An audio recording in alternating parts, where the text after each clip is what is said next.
Paz e luz, paz e amor, vocês estão sintonizados com a RAM. Eu sou seu radialista Aroni.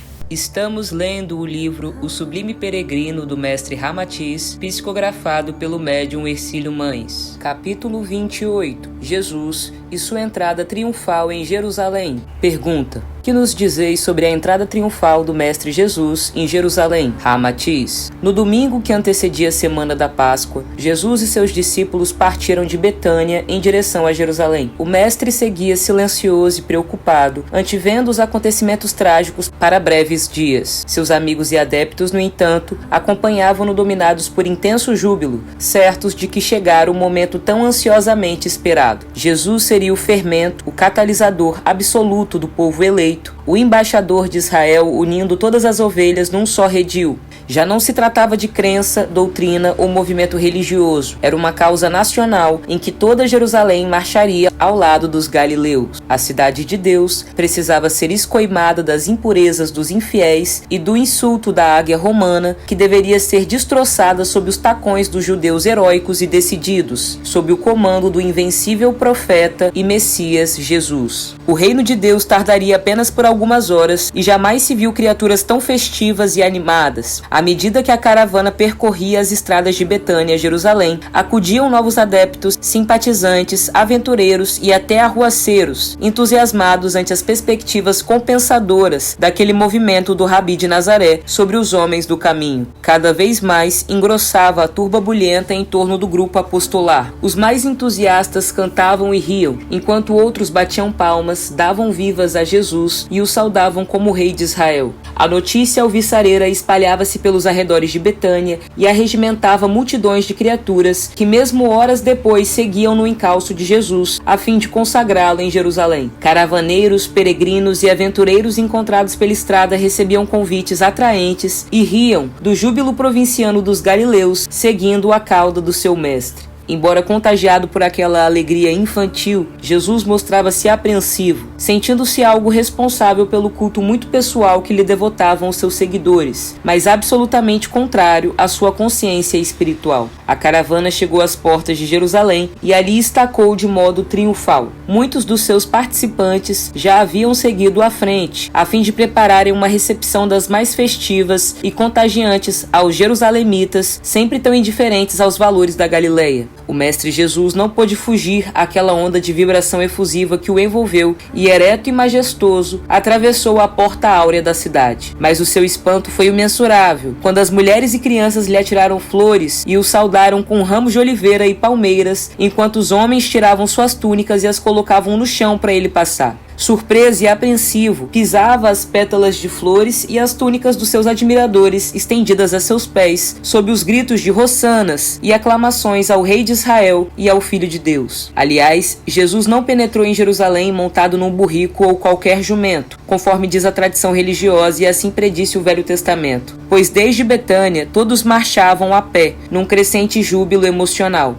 Evidentemente, ninguém estenderia suas túnicas para serem pisadas por um burrico, mas assim o fizeram para a passagem do mestre Galileu. As ruas da cidade estavam apinhadas dos tipos mais exóticos e das raças mais diversas, recém-chegados de todas as partes da Judéia e de outros países distantes, para assistirem às festividades da Páscoa. Ali se viam mercadores judeus de Alexandria com barretes de veludo vermelho, judeus de Alexandria com barretes de veludo vermelho, túnica e saia até os pés, de Cesareia, Antioquia, Arábia e até do norte da África, judeus da Abissínia, de pés descalços e vestidos de um só pano branco, do Reno, com armaduras medievais, da Grécia, com vestes de lã, ricos pépulos e cabelos crespos enfeitados com fitas douradas ou ramos de louro, do oeste hibernoso, trajando casacos espessos, do deserto, cobertos com pele de camelo ou de leão. Havia homens e mulheres pobres, quase desnudos, a ombrear sob gesto de repulsa, com hebreus ricos, que resplandeciam em seus vultosos anéis e colares, vestidos com finos linhos de Sidom e ricas faixas de púrpura de Tiro. No meio daquela gente, de vez em quando, brilhavam os capacetes e as armaduras dos romanos ostensivos, que passavam em grupos, batendo nas pedras os tacões das botas ferradas. Cães de todos os tipos ladravam, perseguiam-se e farejavam entre mantas de carne seca e peixe desfibrado.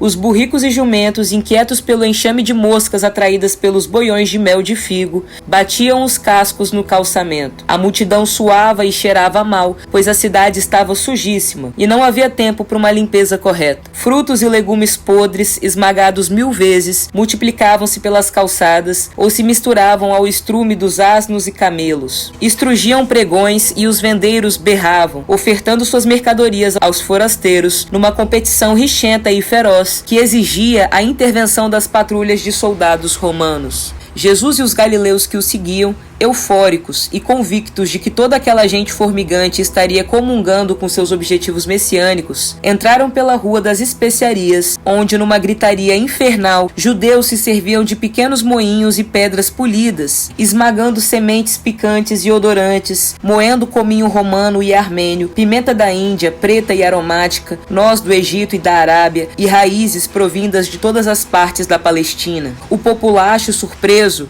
recuava, dando passagem àquela procissão intempestiva de criaturas mal vestidas e empoeiradas. Os forasteiros mostraram-se algo admirados, certo de se tratar de alguma cerimônia regional ou talvez grupos de participantes das festividades da Páscoa, que chegavam eufóricos à ruidosa capital da Judéia. Mas os cidadãos jerusalemitas riam e divertiam-se gostosamente ao reconhecerem os galileus metidos em alguma aventura provinciana. Enquanto o turbilhão passava, custando a findar, espremido nas ruas estreitas da cidade, quase fazendo desabar toldos, esteios, boiões e bilhas, caixas e fardos, os vendeiros pulavam balcões, mesas e estradas, berrando protestos e insultos, a fim de garantir suas mercadorias expostas de modo a atrair fregueses. Mas os galileus passavam ruidosos, felizes e ingênuos, apanhando tâmaras, ameixas, figos, obeliscando cachos de uva, deixando quase loucos de raiva os judeus dos bazares e quitandas. Os que iam à frente, em torno de Jesus,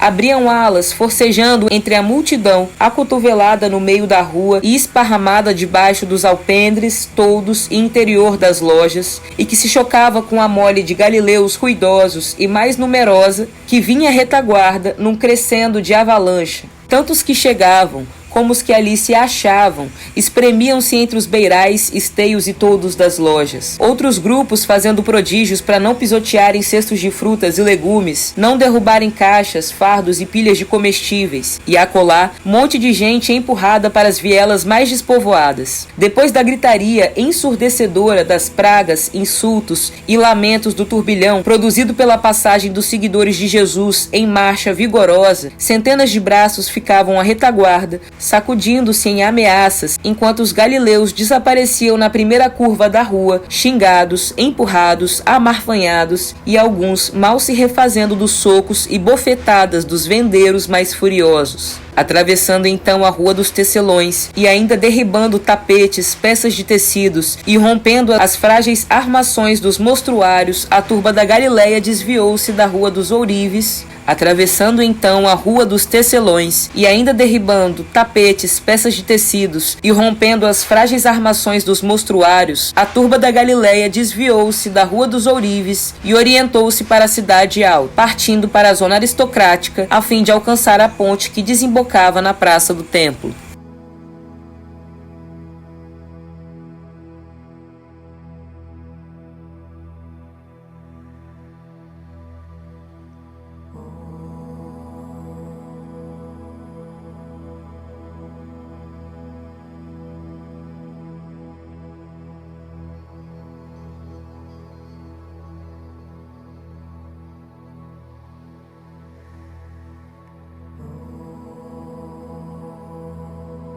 Salve, paz e luz, paz e amor. Que baita descrição que Ramatiz nos deu desse dia, hein? Pô, eu gostei muito de ler.